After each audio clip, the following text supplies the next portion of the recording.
ছাঁচ পান্না পুরো বার করে দিয়েছি। তালের গুড় পিঠেও হয়। এখন এবার তালের পিঠে বানাই। কি পিঠে বানাবো সেটা তোমরা দেখতে থাকো, আশা করি ভালো লাগবে। আর এই যে এটা চাঁচি, এইটা দিয়ে তালটা আজকে চাঁচবো। আমার কাছে কোনো ঝোড়া নেই, তো এইটা দিয়ে আমাকে কাজ চালাতে হবে।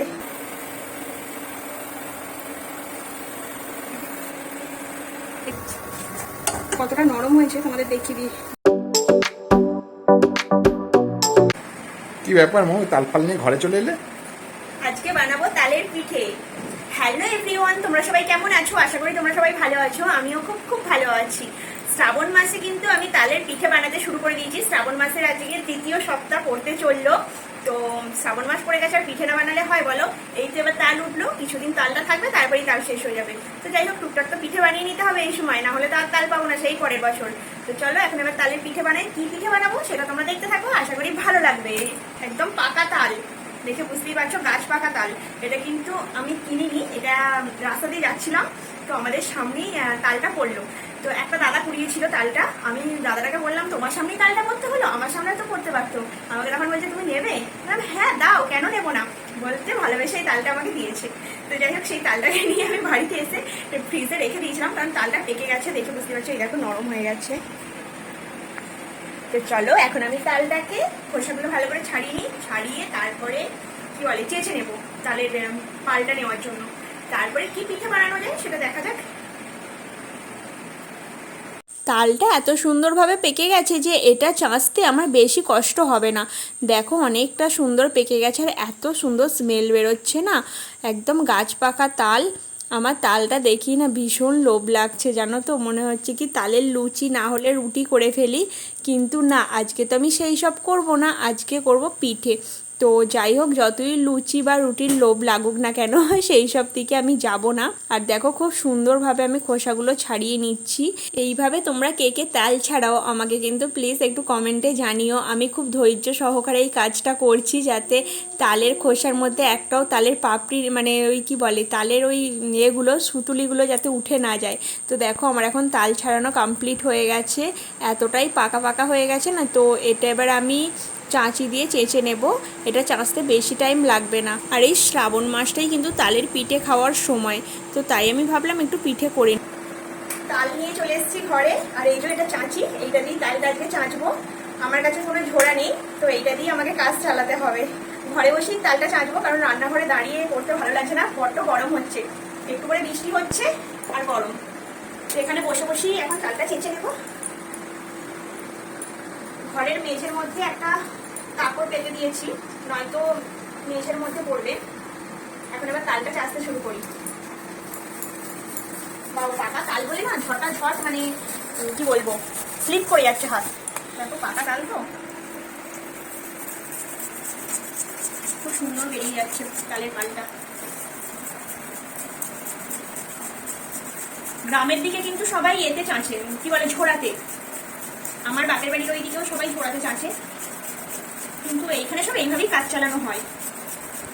এখানে কে কত ঝোড়ায় চাঁচে, আর সবাইদেরই এখন ছোট ছোট ফ্যামিলি, তো ওই একটা দুটো তালই হয়ে যায়, তার জন্য ঝোড়া লাগে না, এটাই যথেষ্ট। কখন হবে গো মৌ রান্না? পিঠে কখন করবে? কষ্ট হচ্ছে না আমার? শুরু হয়ে গেল না? এখানে যদি আমার মানু থাকতো না, ও পিঠে খেতে খুব, তালের পিঠে খেতে খুব ভালোবাসে গো। মনে হয় জানো তো, এইসব কিছু বানালে না আমি এটাকে ছুটে গিয়ে দিয়ে আসি, এরকম মনে হয়। সবসময় তো যাওয়া সম্ভব হয় না, তাই না? তালটা একদম পেকে গেছে, তো তাই। তালের করকম পিঠে করবে? তালের করকম পিঠে করবে? তালের কয় রকম পিঠে করবো, তালের কি পিঠে করবো এখনো সেটাই আমি ভাবনা চিন্তা করিনি। তোমরা নিশ্চয়ই বুঝতে পেরে একটা থাম্বনেল দেখে যে কি পিঠে করেছি,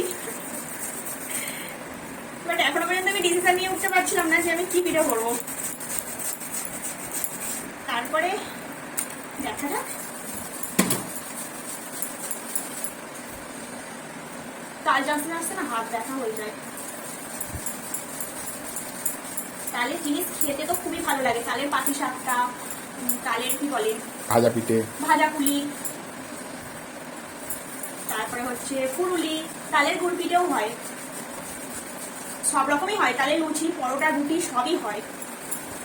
মা আগে আমাদের বাড়িতে খুব তালের রুটি বানাতো, তালের লুচিও কয়েকবার খেয়েছি, হেভি লাগে খেতে, মিষ্টি মিষ্টি ভালো লাগে। আমি বানাবো আজকে তালের ফুরুলি। ফুরুলি কিন্তু অনেকে চিনি দিয়েও বানায়, আবার অনেকে গুড় দিয়েও বানায়। চিনি দিয়ে বানালে একটু সাদা সাদা হয়, আর গুড় দিয়ে বানালে হচ্ছে একটু লালচে লালচে হয়। তো ওই লাল লালটাই আমার দেখতে ভালো লাগে, খেতেও বেশ ভালো লাগে, গুড়ের একটা স্মেল পাই তো। তো তার জন্য আমি গুড়েরই বানাবো। চিনির আমার অত ভালো লাগে না, চিনি খাওয়াও ভালো না, এমনিতেই মোটা, তার উপর আবার যদি চিনি খাই দেখতে হবে না। তো গাইস একটা আঁটি মোটামুটি হয়ে গেছে, হাঁস পান্না পুরো বার করে দিয়েছি, অনেকটাই হয়েছে, অনেকটা হয়েছে। তো যাই হোক, একটা আঁটি থেকে এতটা হবে ভাবতে পারিনি। তো চলো এবার ঝপঝপ তালগুলো চেঁচে নিই, চেঁচে তারপরে তোমাদের কাছে আবার ফিরে আসছি। তালটা চাঁচা হয়ে গেছে, তালটা চেঁচে কতটা হয়েছে দেখতে পাচ্ছ, অনেকটা তালটা হয়ে গেছে। চাঁচার পর তালের পালটা কিন্তু অনেকটা বেরিয়ে গেছে। আর এখন আমি নিয়ে নিয়েছি আটা। আমি করছি এখন কি পিঠে বানাচ্ছি। কি পিঠে? গুড় পিঠে? তালের ফুরুলি। এতটা পরিমাণে লবণ নিচ্ছি। ফুরুলিতে মৌরি দিলে ভালো হয় খেতে। মৌরির মধ্যে আবার সর্ষে কোথা থেকে চলে এলো। 1 কেজির কাছাকাছি এই আটাটা নিয়েছি, 800 হবে। তো সুজি দেবো 1 কাপের কাছাকাছি। আমি আমার আইডিয়া মতন দিয়ে দিচ্ছি, তোমাদেরকে বলে দিলাম যে 1 কাপ সুজি তোমরা দেবে,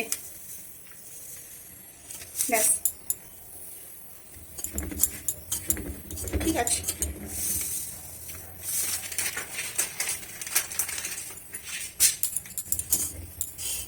খুব ভালো করে এটা মেখে নিচ্ছি।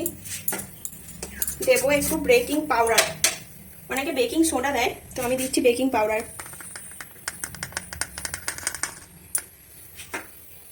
এটা দিলে ঠিক আছে, এটা 1/2 চা চামচ দিচ্ছি। বেকিং পাউডার দিলে ফুলুরিটা খুব ভালো ফুলবে, তো তার জন্য বেকিং পাউডার একটু দিলাম। এর মধ্যে তালটা দিয়ে দেবো প্রথমে। তালটা পুরো মুড়ে গেছে না? হ্যাঁ, একটু তাল রেখে দেবে না, এটা এর মধ্যেই লাগবে।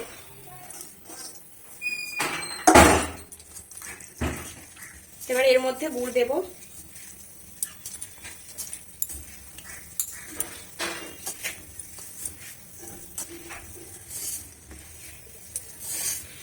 গুড় লাগবে, তোমরা চাইলে চিনিরও করতে পারো, বাট চিনি আমার ভালো লাগে না, সাদা সাদা হয় একটু। গুড়টা কিন্তু খুব ভালো, একদম পরিষ্কার।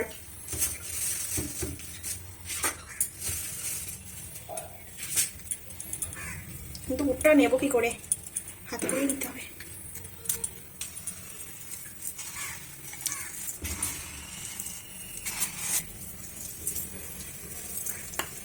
আর একটু লাগবে, একটু দাও। সবটাই লাগবে মনে হচ্ছে। না না, সবটা লাগবে না, মিষ্টি হবে না। ছেড়ে দাও, মিষ্টি অনেক হবে।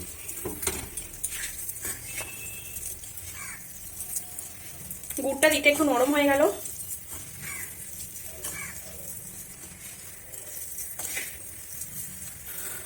আমার তো জিভে এখনই জল আসছে। এটা খুব ভালো করে এবার মেখে নিতে হবে। ব্যাটারটা আমার একদম পারফেক্ট হয়ে গেছে, একটু রেখে দিলেই কিন্তু এটা আরো নরম হয়ে যাবে। দেখো এটা বল বল করে, এই দেখো, দেখেছো বল বল করে ওটা পড়ে যাচ্ছে। এই যে কড়া তেলের মধ্যে ছেড়ে দেবো বল করে, ব্যাস, তাহলেই ফুললি হয়ে যাবে। একদম পারফেক্ট হয়ে গেছে, এটা রেখে দিলেই কিন্তু আরো নরম হয়ে যাবে। তো চলো এবার কড়া বসিয়ে দিই। কড়া বসিয়ে তেল গরম হতে হতে কিন্তু এটা আরো নরম হয়ে যাবে। কিছুক্ষণ ঢাকা দিয়ে রেখে দিই। তো গাইস কড়াই তেল গরম বসিয়ে দিয়েছি বললে ভুল, আমার না বেশ কিছু হয়েও গেছে, তখন আমার ভিডিওটা অন করা হয়নি। এই দেখো নরম নরম হয়েছে, হয়ে যাওয়ার পরে আমি তোমাদেরকে দেখাচ্ছি। আর অল্প স্বল্প আছে।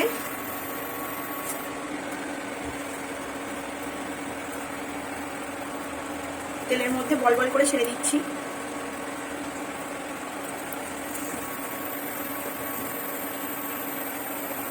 এরকম বেশ বেসমের ফুরুলি ভাজলে, ছোট ছোট ফুরুলি, খেতে খুব ভালো লাগে। পানিহাটিতে 2 টাকার ফুরুলি পাওয়া যায়, এর থেকে একটু বড়। বলো, আমরা কিনেছিলাম, তোমাদের সঙ্গে ভিডিওর মধ্যে শেয়ারও করেছিলাম 2 টাকার ফুরুলি।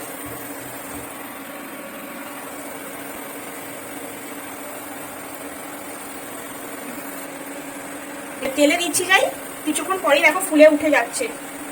এই দেখো ফুলে উঠে যাচ্ছে, দেখেছো? যখন তেলে দিচ্ছি নিচে পড়ে যাচ্ছে, তারপরেই ফুলে উঠে যাচ্ছে।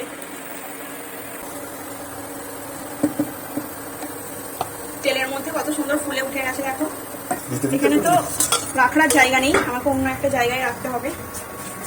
কতটা নরম হয়েছে তোমাদের দেখিয়ে দিই। যা গরম আছে না, এখন দেখানো যাবে না, প্রচণ্ড গরম আছে। একটু ঠান্ডা হোক তারপরে দেখাচ্ছি। পুরুলিগুলো ঘরে নিয়ে চলে এসেছি, ঠান্ডা হয়ে গেছে। আর কতটা পরিমাণে নরম হয়েছে দেখো, অনেক নরম হয়েছে। একটা ভেঙে দেখাই।